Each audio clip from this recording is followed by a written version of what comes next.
राजस्थान विधानसभा के अध्यक्ष वासुदेव देवनानी ने आज अजमेर संभाग के सबसे बड़े जेएलएन अस्पताल पहुंचे, जहां उन्होंने भीषण गर्मी और हीट वेव को लेकर अस्पताल की व्यवस्थाएं देखी और मरीजों और परिजनों से बातचीत की गई। साथ ही आगामी मौसमी बीमारियों और बरसाती सीजन को देखते हुए प्रशासन को अलर्ट रहने की और व्यवस्थाओं को मौसम के अनुसार परिवर्तित करने के निर्देश दिए हैं। राजस्थान के साथ ही अजमेर में भीषण गर्मी और हीट वेव का दौर जारी है। तापमान 45 डिग्री के ऊपर नीचे चल रहा है। ऐसे में लोगों का बाहर निकलना बड़ा मुश्किल है। इसके चलते कई लोग बीमार होकर संभाग के सबसे बड़े जेएलएन अस्पताल पहुंच रहे हैं। इस दौरान राज्य सरकार की ओर से व्यापक व्यवस्थाएं की गई है। इन व्यवस्थाओं को देखने आज राजस्थान विधानसभा के अध्यक्ष वासुदेव देवनानी पहुंचे। उन्होंने इमरजेंसी में मौजूद मरीजों से बात करने के साथ ही वार्ड में भर्ती मरीजों से भी बातचीत की और अस्पताल के डॉक्टर और अन्य स्टाफ से चर्चा करते हुए इंतजाम और किस तरह से सुधारे जा सकते हैं इसे लेकर चर्चा की। उन्होंने कहा कि भीषण गर्मी के कारण कई लोग अस्पताल पहुंचे हैं, जिन्हें इमरजेंसी में सुविधा दी जा रही है। साथ ही अलग से वार्ड और डॉक्टरों की व्यवस्था भी की गई है, लेकिन वार्ड बॉय और नर्सिंग स्टाफ की कमी है, जिसे जल्द दूर करने के लिए कार्य किया जा रहा है। वहीं उन्होंने वार्ड में भी मरीजों और परिजनों से बातचीत की और मरीजों के साथ उनके परिजनों को भी इस गर्मी में राहत मिले इसे लेकर व्यवस्था करने के निर्देश दिए गए। मीडिया से बातचीत करते हुए उन्होंने कहा कि जेएलएन अस्पताल अजमेर के संभाग का सबसे बड़ा अस्पताल है, जहां मौसमी बीमारियों के साथ ही अलग अलग बीमारियों के मरीज पहुंचते हैं, लेकिन यहां का ड्रेनेज सिस्टम खराब है, जिसके कारण बारिश के दिनों में ऑर्थोपेडिक विभाग सहित अलग अलग वार्डों में पानी भर जाता है। ऐसे में इससे पहले ही दुरुस्त करने और व्यवस्थाओं को सुनिश्चित करने के निर्देश दिए हैं। उन्होंने कहा है कि यहाँ मौजूद मशीनों का भी सही उपयोग नहीं किया जा रहा है। यहाँ सोनोग्राफी के लिए 6 दिन का समय दिया जाता है।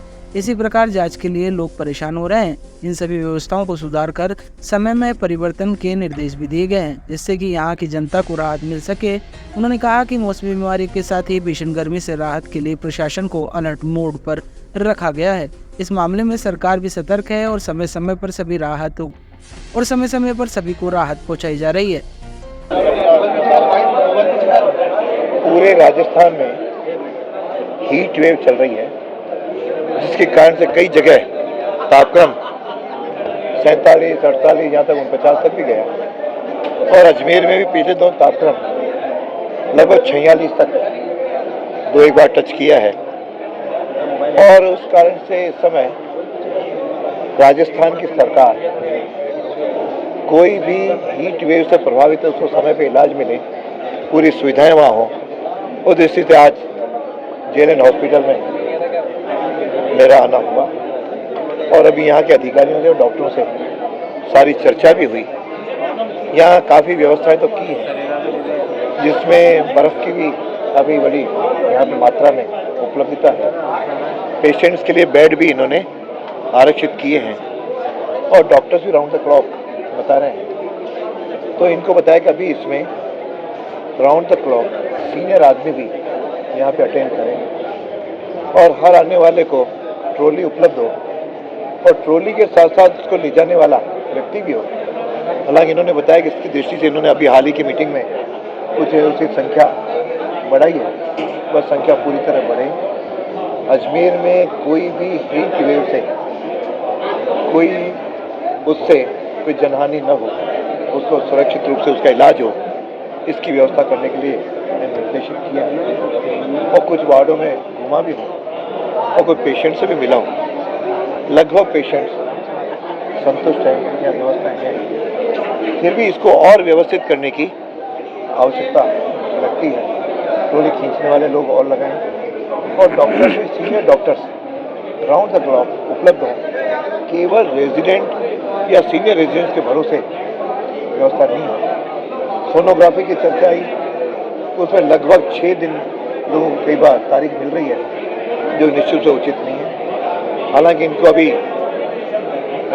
4 मशीनें हैं, ऑपरेट कर रही हैं, लेकिन इसमें संख्या बढ़ानी हो तो उसका प्रस्ताव दे दें और यदि उसको राउंड द क्लॉक चलानी हो तो उसको 2 शिफ्टों में चलाएं। हॉस्पिटल का टाइम 8 से 2 है, उसका 2 बजे बाद एक अन्य स्टाफ को इंगेज करके उन मशीनों के लोगों को सोनोग्राफी से कम समय में उनकी सोनोग्राफी हो सके, ताकि वो लोग स्वस्थ हो सकें। और भावी योजनाओं के रूप में भी मैंने इनको कहा है कि अभी तो हीट वेव है, हीट वेव के बाद शायद बहुत जल्दी बरसात, जैसे आज केरल में तो आ गई, शायद अगले 20-25 दिन में राजस्थान को टच करेगी और उस समय बरसात के कारण हॉस्पिटल की व्यवस्थाओं में किसी प्रकार की कोई बाधा नहीं हो। पिछली बार ऑर्थोपेडिक में पानी आ गया था, एक पैथोलॉजी लैब थी उसमें पानी आ गया था, वह ना है उसकी सुव्यवस्थित करें। अभी तो इन्होंने ऑर्थोपेडिक वार्ड ऊपर लेने का निर्णय किया है और नीचे ओपीडी चलाएंगे, लेकिन वह भी ठीक ढंग से चले, व्यवस्थाएं हों, पानी कहीं से टपके नहीं, कहीं से कोई प्लास्टर उखड़ करके नीचे नहीं आए।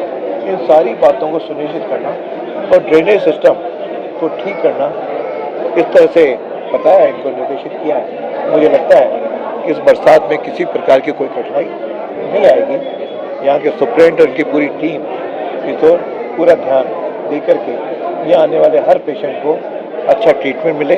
सरकार का भी ये सोच है और अजमेर के प्रतिनिधि होने के नाते मेरा भी ये है, और इनको कोई कठिनाई हो तो बताएं, जिसका हम समाधान करेंगे। और कुल मिलाकर के डॉक्टर्स एक डिवोटी के रूप में पेशेंट को अपना मान करके उसको ट्रीटमेंट दें, किसी प्रकार की कोई दवाइयों की कमी ना आने दें, व्यवस्थाओं की नहीं आने दें, और जो उपलब्ध प्रशासन है, डॉक्टर्स हैं, व्यवस्थाएं, उसका समुचित इसका उपयोग किया जाए।